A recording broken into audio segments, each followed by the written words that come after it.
Pô, algum chefe você vai ter, em algum momento você vai ter que se reportar a alguém superior a você. Então esse exercício de hierarquia faz com que você se adapte. É verdade. Nem tudo que você pensa é o correto. É real e você tem, as pessoas buscam o cenário ideal o tempo todo, né? Exatamente. A grama do vizinho. Exatamente. Porque se eu fosse o dono, se eu fosse... E cara, também você ia ter outras intempéries, outros problemas, mas as pessoas não conseguem, elas vão se colocando. Então, isso se coloca muito no seu ramo, que é no ramo de condomínios, por exemplo, do qual eu fui síndico durante 7 anos, é você adequar o pensamento do 22 ao pensamento do 47.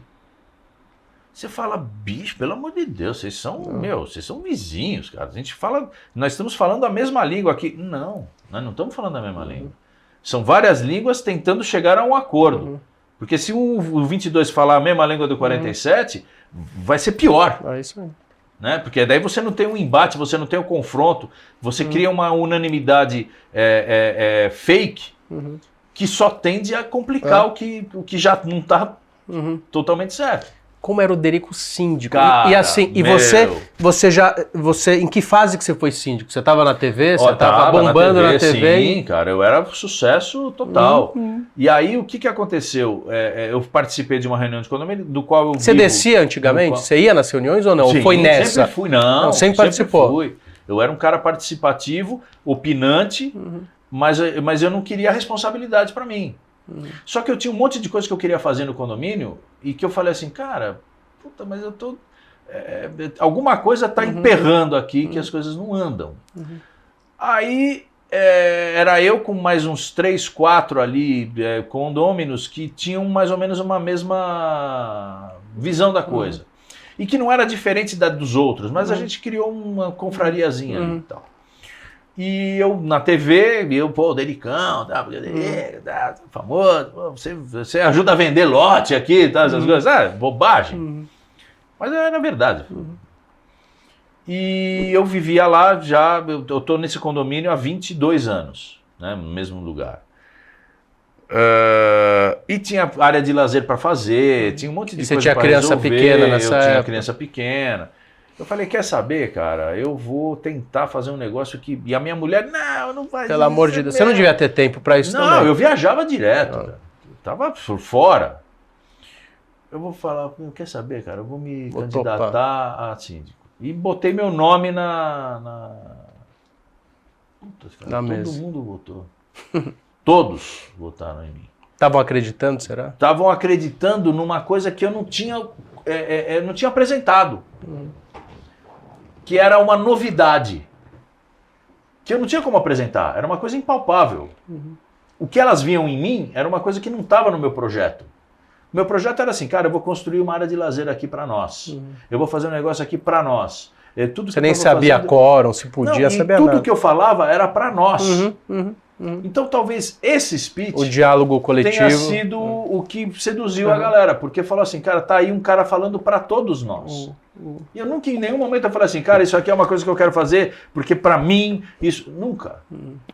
E toda a minha gestão durante os 7 anos que eu fiquei, com 2 reeleições, né?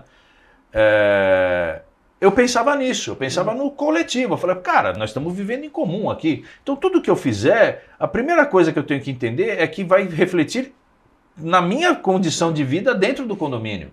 E por isso que eu quero que todo mundo se sinta bem. Então eu comecei a fazer festa, porco no rolete, juntava todo mundo, e todo mundo vinha, cada um com seu coolerzinho, trazendo o seu negocinho. Você socializou o condomínio. Porra, cara, porque era isso que eu imaginava de um condomínio, na verdade. E outra coisa, eu tinha criança pequena, eu falei, cara, não existe a menor possibilidade de meu filho fazer amizade com as outras crianças se eu não forçar as isso, pessoas não reunidas. Comum. Era o meu pensamento. E aí fui. Só que existe uma outra coisa que é o seguinte, o poder perene, o poder longevo, ele derrete. Traz desgaste, né? E outra coisa, você começa a criar inimigos. Eu falei assim, puta, tá na hora de eu parar. Porque a primeira coisa que eu não quero é criar inimigo. E a segunda coisa que eu não quero é ser um Mao Tse Tung, né, no condomínio. Então eu falei assim, cara, acabou, eu não vou colocar mais meu nome para... E aí é que eu entendi... E queriam que você continuasse porque ali? Já tinha sido um erro a minha segunda reeleição. Eu já não devia ter colocado meu nome lá.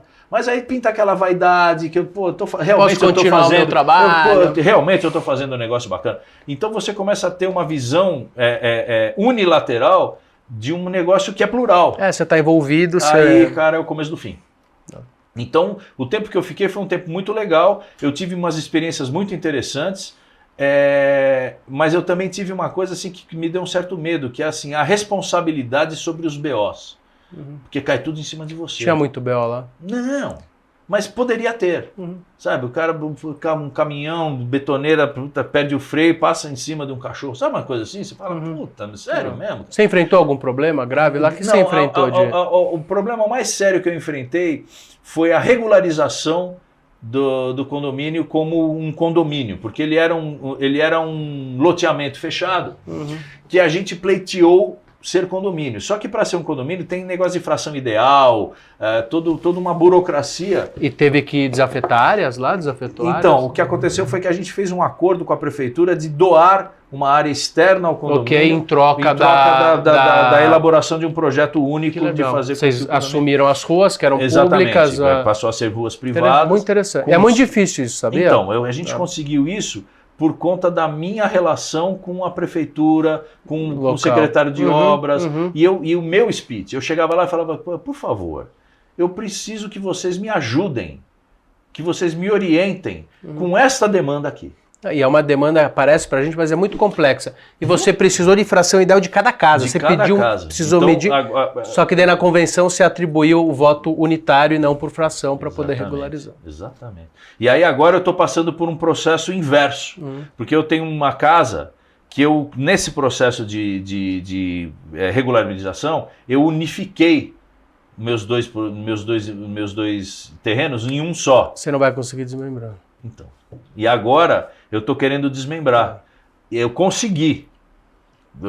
Só que eu vou ter que passar pelo processo todo de... então, você vai ter que envolver todos novamente. E vai ter que refazer matrícula. Refazer matrícula, tudo. Mas eu prefiro fazer isso a ter que sair do condomínio para comprar um terreno num outro condomínio para construir uma casa. Mas daí você vai ter que criar, você vai ter que refracionar. Eu vou criar um lote precisa de unanimidade. Que já tem.